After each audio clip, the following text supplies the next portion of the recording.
So here we have the Kia Sportage 3 on an 18 plate.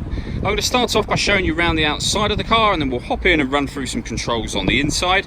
But from the outside you can see it's a 5-door car with alloy wheels and tinted windows. Let's start off inside the boot and then work our way around the rest of the car from there.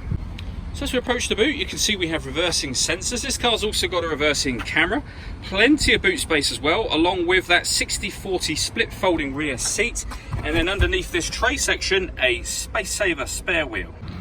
Okay, so we're just going to work our way back round to the front of the car, and then we'll hop in and run through some controls on the inside. But now that we've done a full circle of it, you can see it's in excellent condition the whole way round. Just briefly before we climb in, I think it's well worth seeing the interior from this exterior point of view. There's plenty to run through on the dashboard, so let's hop in and we'll do that now. Okay, so now that we're inside the car, we're going to start with the dials. On the left-hand side, we have the rev counter, and on the right-hand side, the speedometer and fuel gauge.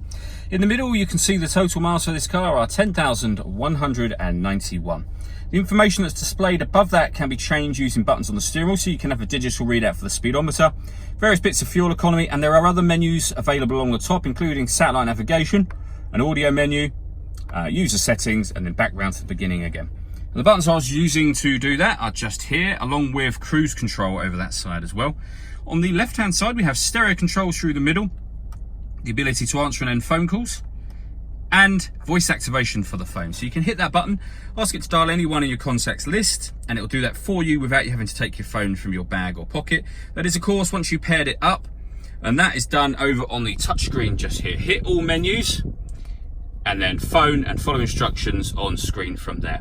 When it comes to music, we've got AM, FM, and DAB radio. You can plug in your phone for Apple CarPlay if you wish to.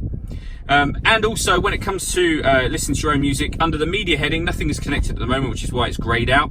We've got auxiliary and USB inputs, and you can stream your music wirelessly via Bluetooth audio as well. This car's also got satellite navigation. There's a full video showing that working on both our website and on our Facebook page. And I mentioned that it had a reverse camera, which it does, and there it is. It's a full color camera with guidelines showing you what direction the car is headed in relation to the image that you see on the screen.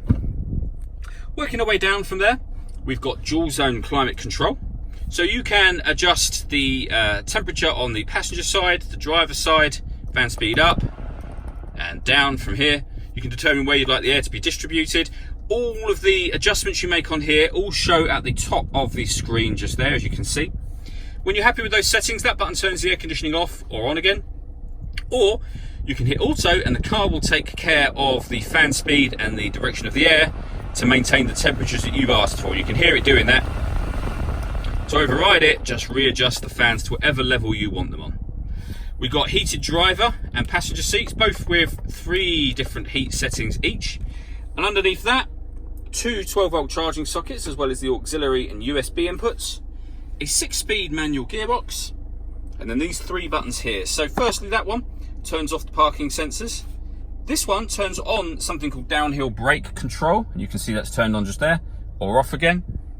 And this one will turn off the stop and start. So this car is designed to cut out when it's stationary in traffic to save you fuel. That button turns that system off. Last thing I wanted to talk about is the panoramic glass sunroof on this car. So you can see the sun blind is closed at the moment. There's a button up there, give that a push, and that will open the sun blind all the way up. As you can see, that lets in a huge amount of light, but you can also open this front section as a sunroof. Just hit that button again, and that will now open all the way back. As you can see, that opens to a massive sunroof section. All that leaves me to say is thank you for taking the time to watch this video. If you'd like to come and see the car in person and have a test drive, please feel free to call any of our MJA sites. We'd love to hear from you soon.